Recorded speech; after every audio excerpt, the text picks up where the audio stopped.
There's a strange comfort in believing that dangerous things are locked away forever. Sealed, cataloged, labeled with warning signs so bold no one could possibly forget that they're there. But what if I told you that some of the most dangerous material ever created by humans was simply loaded onto ships, pushed out to sea, and then quietly lost? No explosion, no disaster movies, just paperwork that stopped being, filed, coordinates that no longer, match, barrels designed to last decades, quietly rusting in salt water. Today, tonight, right now, we're going to talk about this because it really, allegedly happened, because we truly feel it did. We're talking about, where it went and why nobody seems eager to find it. Welcome back to the Triple T Podcast. I'm Matt, also known as Beard Laws, and joining me as always, the one, the only, the mysterious Luther Grimwood. Oh, this is a fascinating thing to explore. We're diving into the deep end, literally. We'll unpack the decades-old mystery of lost-at-sea nuclear waste. Where did it go? Who forgot about it? And why it's conveniently out of sight, out of mind. But don't worry, Luther and I will make sure you come out of this with both eyebrows raised and a few chuckles along the way. Let's stir this pot and see what floats to the top. I like that, because we're going to open a file that was probably never meant to be reopened. This is the story of America's nuclear waste dumping program, a real documented operation, and the theory that not all of it was ever accounted for. And we're not talking about the kind of dumping that is like the poop cruise that is hitting the Netflix scene pretty hard. Yeah, we're talking about a nuclear waste dump program. And let's be clear, this isn't some sitcom misplacement of a coffee mug. This is about barrels of radioactive material that somehow, lost their return address. So we'll dive in with the real history, the paperwork trails, and of course, some eyebrow-wiggling moments, because nothing says thrilling like a disappearing barrel of doom, right? Let's open that file, or at least the parts they didn't shred. Yeah, because ladies and gentlemen, on the Triple T Podcast today, this is the Shadow Barge. Luther, I'm pretty excited for this one. Oh, Matt, I've got goosebumps just thinking about it. The Shadow Barge, where secrets are as deep as the ocean and our curiosity is the compass. Let's set sail. No life jackets required. Okay, no life jackets required. And I mean, with all of this kind of ocean talk, kind of taking a fun little play on the Netflix documentary to poop cruise and stuff like that. Cruising, ocean, good vibes. I feel like we need an episode drink that really fits this, Luther. So I'm going to let you name it. I'm going to let you tell everybody what the ingredients are for the drink that you came up with and how to make it. Oh, we'll call it the Atomic Tide. A mix of blue curacao, a splash of cranberry juice for that deep sea mystery, a bit of lemon lime soda for the fizz, and a twist of lime served over ice. Stir it up, sip, and let the waves of intrigue roll in. Oh, absolutely. Let's dive head first, but metaphorically, with drinks in hand and a mystery underfoot. The ocean of conspiracies awaits. Anchors away. Anchors away. All right. Well, you're probably thinking, like, when did this happen? Because the atomic age began in the 1940s, and the focus, it was pretty singular, I believe. Build the bomb, win the war, beat the Soviets. What came after the explosion wasn't the priority, I guess. Right, Luther? Exactly. After the Big Bang, they had radioactive leftovers, like cleaning up after a wild party, except these leftovers could glow in the dark. So the solution back then, just toss it where nobody would look, out at sea. Yeah, the U.S., it rapidly built reactors and processing facilities across the country, including places like the Hanford site and Savannah River site. And these sites, they produce plutonium and, what was it, tritium? Yeah, plutonium and tritium. Sorry, they were the key ingredients for nuclear weapons. And of course, producing those ingredients left a little mess. okay, a big mess. The leftover radioactive sludge had to go somewhere, so the idea was, why not put it in barrels, seal it up, and send it off for a little swim? I mean, what could possibly go wrong, right? Yeah, exactly. Like you kind of just mentioned, it did produce quite a bit of other things: waste, toxic, radioactive, not the song, things that were, well, long lasting. There were no long term plans for disposal for whatever reason. There was no federal guidelines, there was no permanent storage facilities. So the government did what governments often do under pressure. No, they don't make diamonds. They chose the fastest solution, not the safest one. So they literally loaded up ships with barrels, sailed out to designated dump zones, and dropped them in like tossing stones in a pond. Only these stones, well, they don't sink quietly into history. And now we're left wondering, where exactly did they all go? Yeah. Things that make you go, I just don't understand. And we see this time after time after time that our lovely government, they just do things that are kind of mind blowing. Is it mind blowing because we know what we know today, or is it just mind blowing in general? It's a little bit of both, right? Hindsight's a powerful thing, but even then, tossing nuclear waste into the ocean, that's mind-blowing on any timeline. And now we get to dig up or dive down to those forgotten decisions. True. True. Very, very true. So, I mean, starting in the late 1940s, the United States began disposing of nuclear waste. We kind of said that. And like we just kind of said, it almost feels unthinkable today. Steel drums filled with radioactive material. They were sealed, they were weighted with concrete and just dumped into the ocean. Nothing could go wrong, right? Simple, yet terrifying. Terrifying indeed. I mean, sure, it was out of sight, out of mind back then, but salt water and time are a relentless duo. Now, the big question is, where exactly did those barrels decide to rest? And are they still resting peacefully? Oh, resting peacefully. And kind of like you mentioned, it's kind of hard to pin them down because the ocean, it's vast. Water dilutes radiation, and they thought nobody would ever notice, right? And let's just have some dumping zones and let's designate them off, well, both the Atlantic and the Pacific coasts. I mean, well, we should just put them everywhere at this point, right? Oh, yeah, why not scatter them like confetti? Except, radioactive confetti. The logic was the ocean's big, no one will find these. But as we've learned, secrets don't stay buried or sunken forever. And now we're here with a map full of question marks. Oh, map full of question marks. And, well, those question marks, they probably light up like a neon sign back in the 70 and 80 bar scenes when everyone had one of those cool neon lights, right? You probably have one or have seen them, right, Luther? Oh, absolutely. Those neon lights were iconic. And just like that, if we had a neon arrow pointing to every sunken barrel, it would be quite the disco under the sea. But hey, that's why we're here.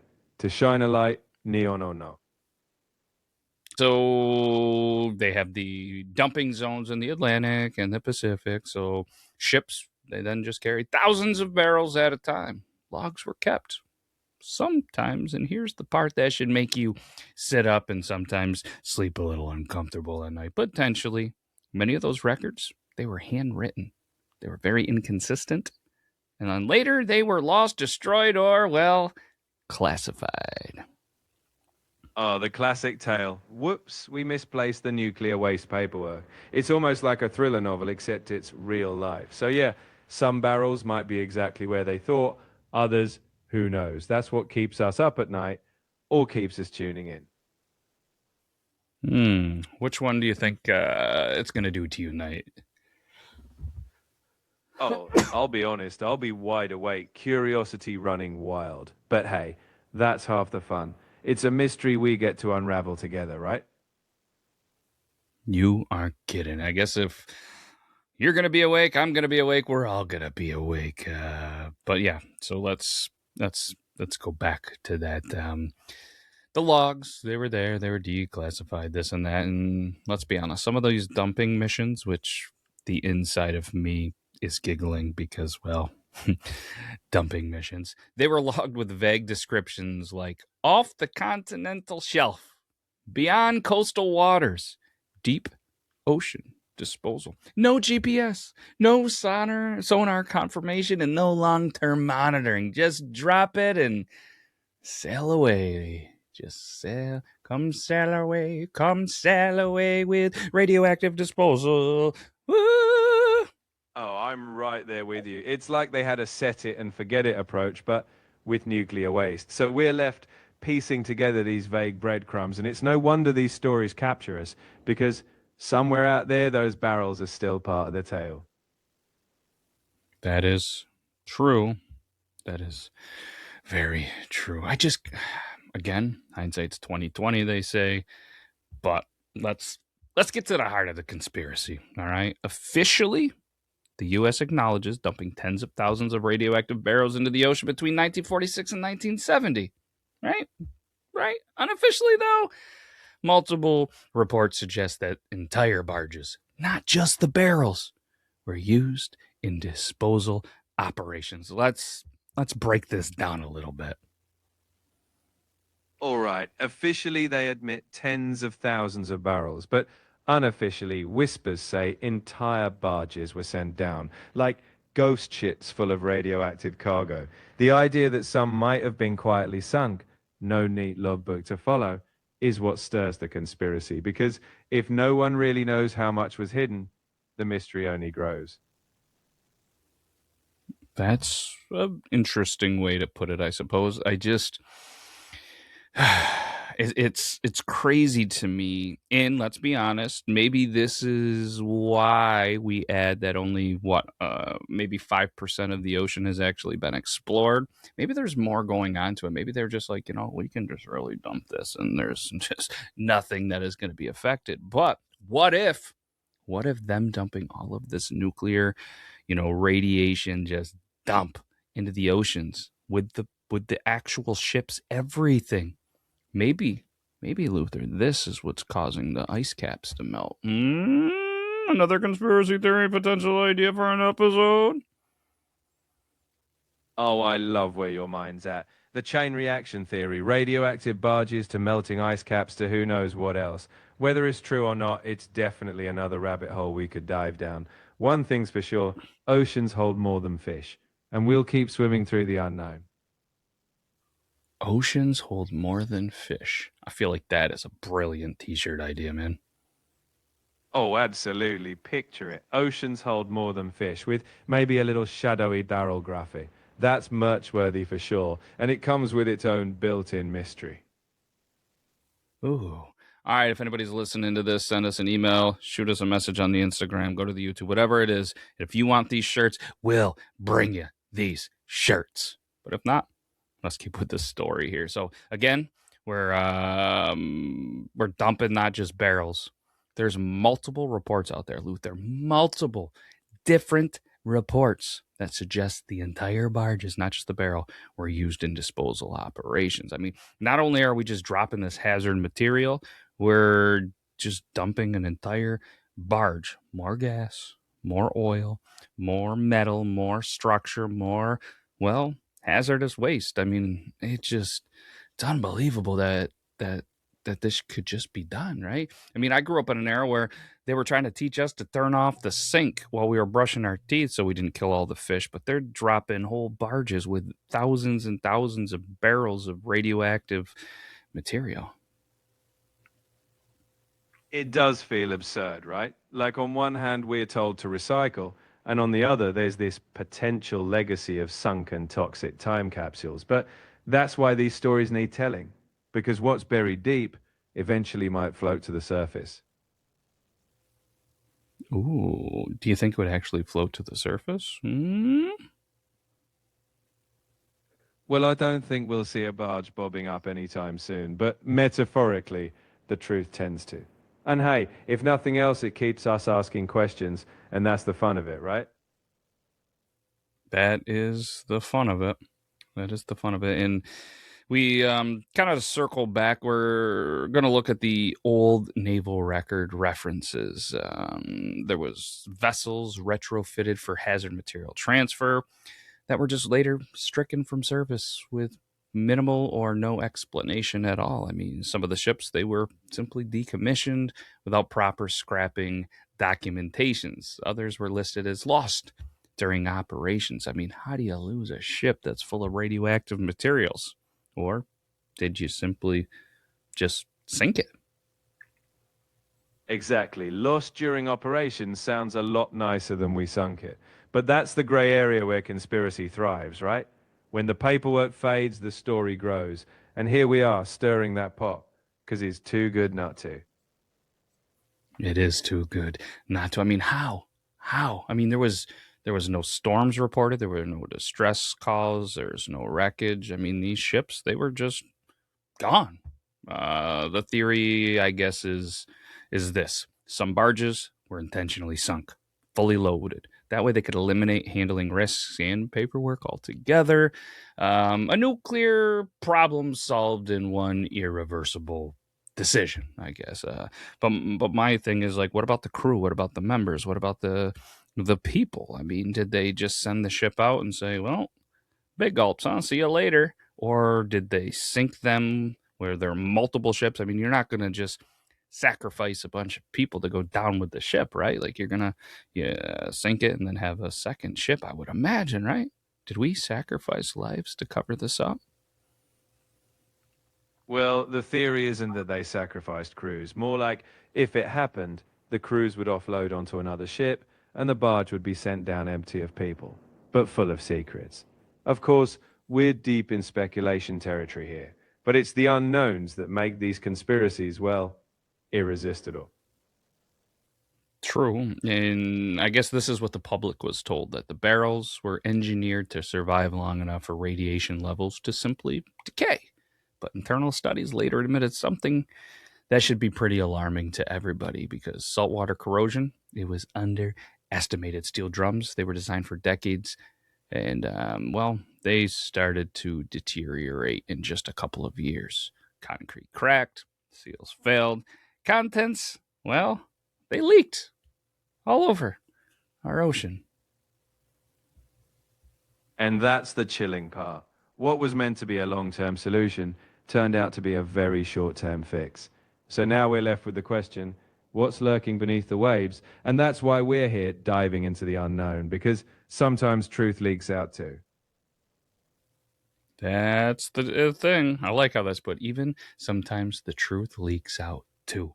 What's wild is in the 90s, they started to do some deep sea surveys, and they wanted to head on over to some of at least the known dumping zones, right? And, well, those known dumping zones detected very elevated radiation levels, and of course the officials, they responded so calmly. Just they claimed it was just localized, it was contained, there's no way it was a threat. But the surveys, they were limited, the funding was cut, and the follow-up expeditions, well, they stopped. Luther, why? Why indeed, right? When the answers might be uncomfortable, sometimes it's easier not to look. But that's why we keep asking. Whether it's a conspiracy or just a forgotten chapter, shining a light on it is half the battle, and that's what we're here for. Yeah, and I mean, it raises some very uncomfortable questions now, doesn't it, Luther? What happens when something dangerous starts leaking and you don't know exactly where it is? That's the big ominous question. When you've lost track of something dangerous, it's like a ticking clock, but you don't know what time it's set to. And that's why these stories stick, because the unknown always pulls us in.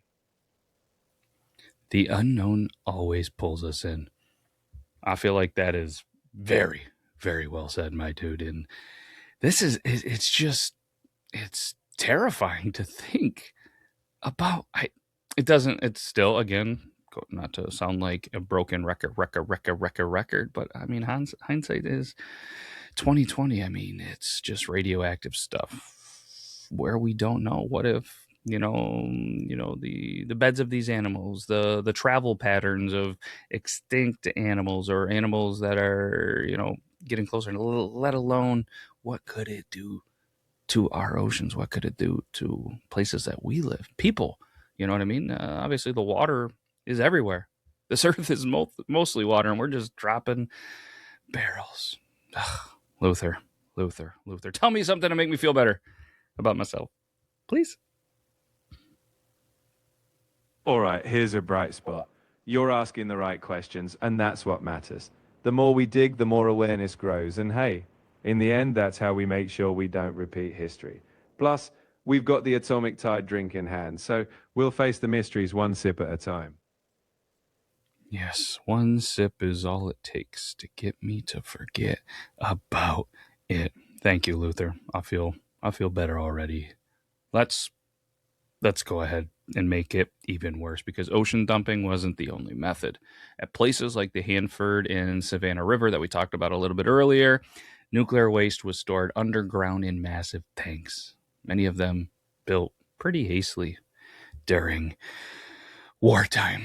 And some tanks, they were designed for 20-year lifespans, and they're still in use 70 years later.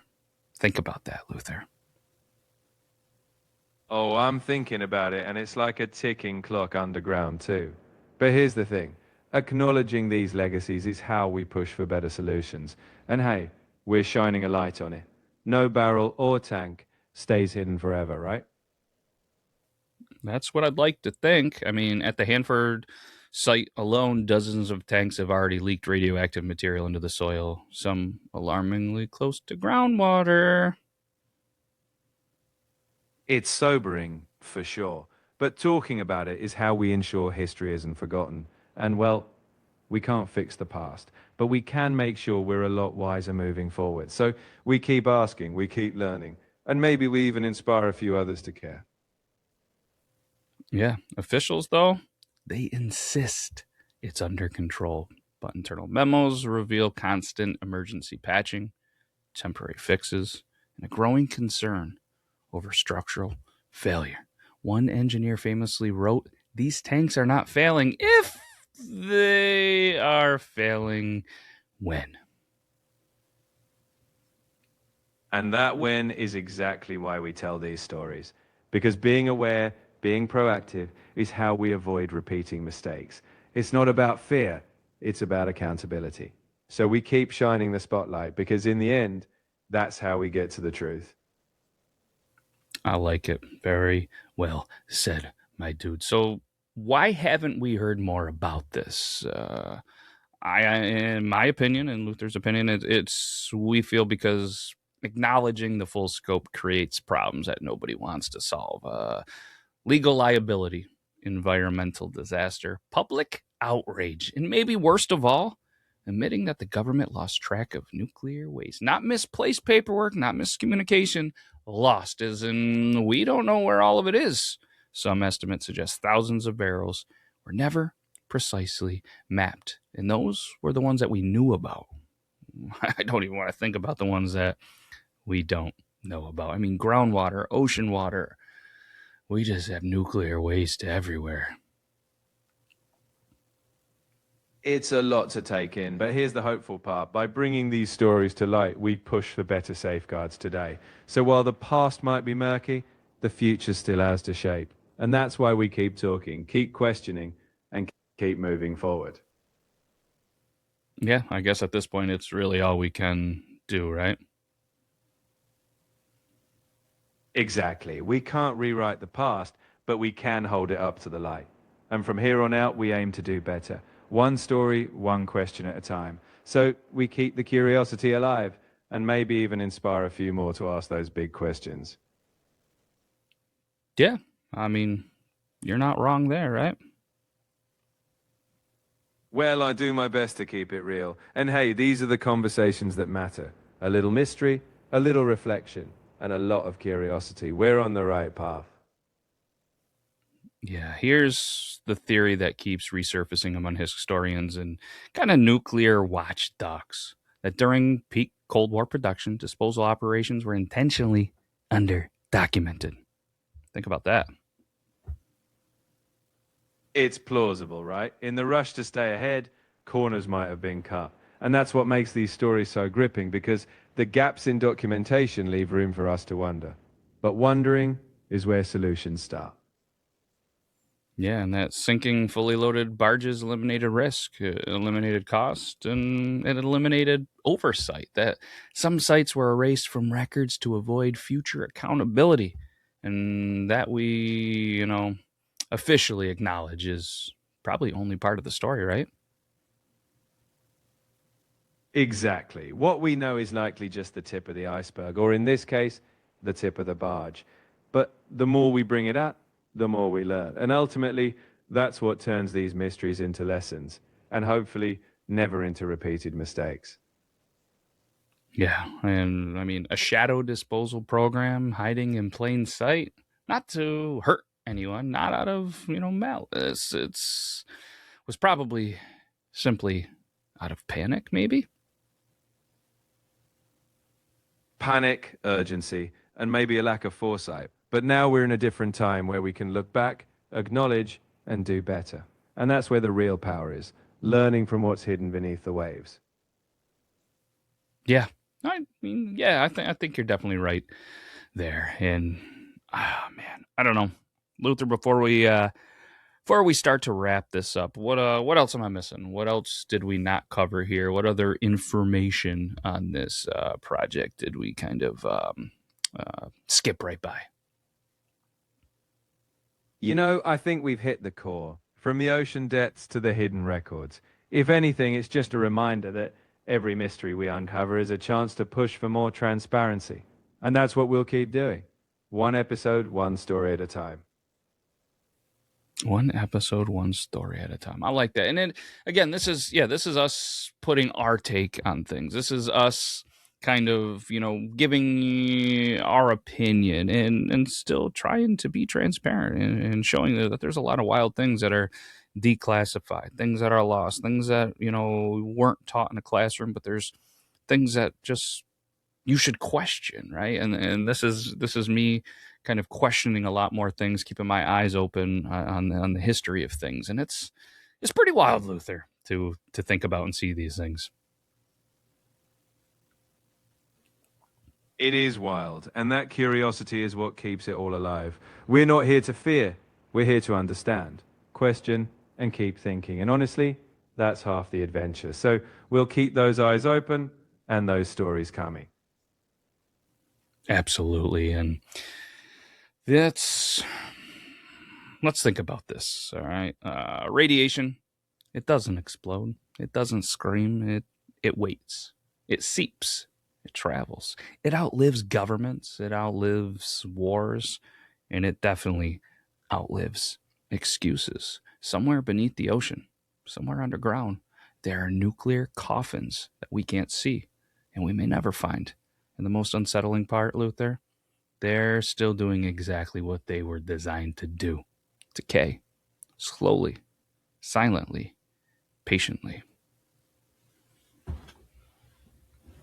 And that's where we come in, not just to watch, but to keep asking. What legacy do we want to leave? By shining a light on these forgotten coffins, we make sure the next chapters are written with more care. We can't change the past, but we can shape the future. One story, one question at a time. I like it. Well said, my dude. If you guys like this episode, please let us know in the comments. And we do love some great feedback. And maybe if you want to send it over to somebody who thinks conspiracies are just imagination and you're going to open their eyes and just maybe give them a big "told you so," well, you feel free to do that, because let's be honest, sometimes the truth, it isn't hidden. It's just buried.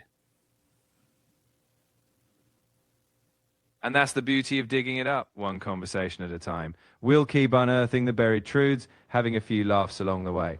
And who knows, maybe we'll even make some neon shirts out of it. Yeah, I mean, neon shirts, everybody loves them, right? But make sure everybody stays curious, stays skeptical, and remember, what we throw away doesn't always disappear. Sometimes it just waits. Exactly. So we'll keep asking questions, keep learning, and keep sharing those stories. Because in the end, that's how we turn the unknown into something we can face. With a bit of wit, a lot of curiosity, and maybe a neon light or two. Yeah, Absolutely. Luther, this has been amazing. I hope everybody has a great rest of your day, your week, your month, your year. I'm going to go finish this drink, finish this day. Why don't you hit us with the outro? Can you do that for me, bud? Oh, you got it. Folks, thanks for sailing with us on this deep dive. Until next time, stay curious, stay sharp, and remember, sometimes the real treasure is the truth we dare to uncover. Cheers, everyone.